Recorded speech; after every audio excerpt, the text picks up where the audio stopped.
A grieving wife now wants answers after a device that was supposed to save her husband's life may have killed him. 41 Action News investigator Jessica McMaster found out why the potentially deadly devices were not recalled.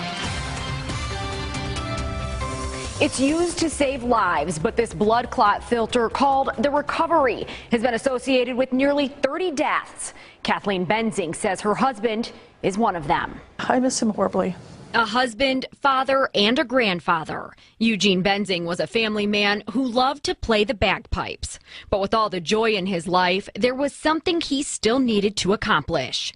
In 2005, Benzing began talking with doctors about bariatric surgery. But because a prior pulmonary embolism put him at risk for blood clots, his surgeon only agreed to the operation if Benzing was implanted with the Recovery blood clot filter. The device was supposed to break blood clots up and prevent them from going through his body, but that's not exactly what happened. Benzing's wife, Kathleen Benzing, says after a lengthy insurance battle, her husband went in for his surgery 2 years after getting the filter. While the operation went well, something else went horribly wrong. It was the day after his surgery that he actually died, and he was supposed to be going home that day. Kathleen says her husband began to feel pressure in his chest. He collapsed on the hospital floor. His wife stood by as nurses tried to help, but within minutes, he was gone. I just relived it over and over and over again, and for months the only thing I could do was try and figure out how to get that out of my mind.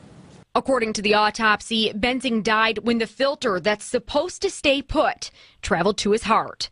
Kathleen's attorney, Joe Johnson, says it was a blood clot that pushed that device out of place, but a clot he could have survived. The fact that the filter actually dislodged and didn't do its job is the only reason he died. Johnson represents hundreds of others with similar stories. According to government data, the filter has been linked to at least 27 deaths and 300 problems. In documents obtained by NBC News, it was found that Bard hired an outside doctor to conduct a confidential study on the filter.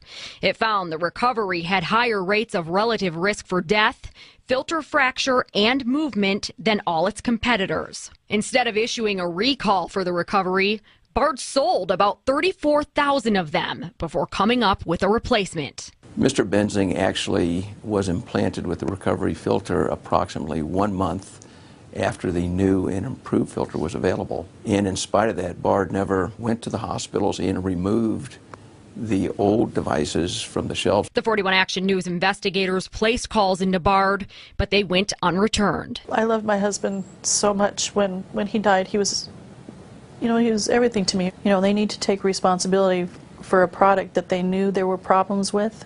Bard issued a previous statement that in part reads, Bard is committed to ensuring the safety of our devices and the patients we serve. Bard filters undergo a thorough battery of testing in compliance with federal law and are evaluated by the U.S. Food and Drug Administration. I'm investigator Jessica McMaster, 41 Action News.